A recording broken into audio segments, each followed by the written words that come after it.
ಯಾರು ನಿನ್ನ ಮಗನು ಪ್ರಬಲ ಪರಾಕ್ರಮಶಾಲಿಯಲ್ಲ, ಎಲ್ಲಿ ಕಾಣುವುದೇ ಇಲ್ಲವಲ್ಲ. ಕರೆಯುತ್ತಾನೆ ನಿನ್ನ ಮಗನನ್ನು. ವಿಜಿಲೆನ್ಸ್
ದೊಡ್ಡವರು ಚಿಕ್ಕವರು ದೊಡ್ಡವರಾಗಿ ಕಾಣಿಸುತ್ತಿರಬಹುದು. ಇವನೇನು ಮಾಡುವುದು?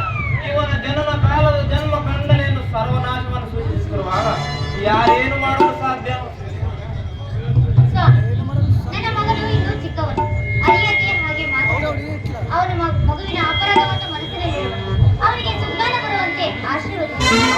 ಪಾಪಕ್ಕೆ ಬುದ್ಧಿ ಹೇಳುವವರು ಯಾರು? ಹಾಗಾದರೆ ನನ್ನ ಗಂಡನು ಪಾಪಿಯಾಗುವನು, ಕೋಪಿಯಾಗುವನು ಯಾರು ಬಲ್ಲನು ತಾಯಿ?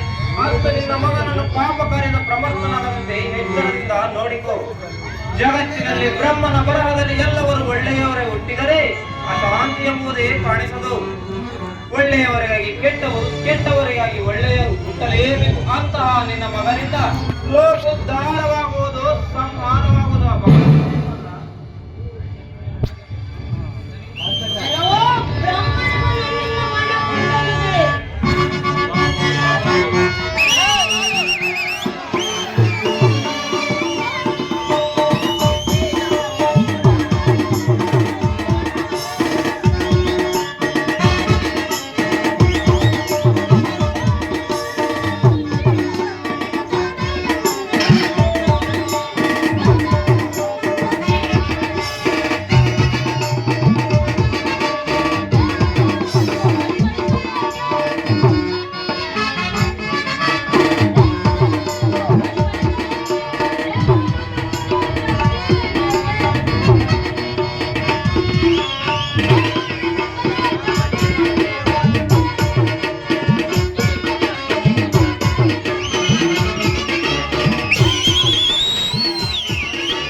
ನೀನೆಂತಹ ಮಗನುಟ್ಟಿದೆಯಪ್ಪ ಮಗು.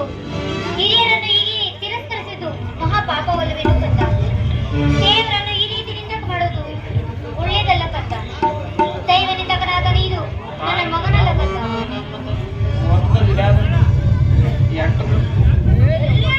ದೇವರು ಈ ನಿರ್ಗುಣ ವೀರ ಯಾವ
ತಪಸ್ಸಿಗೆ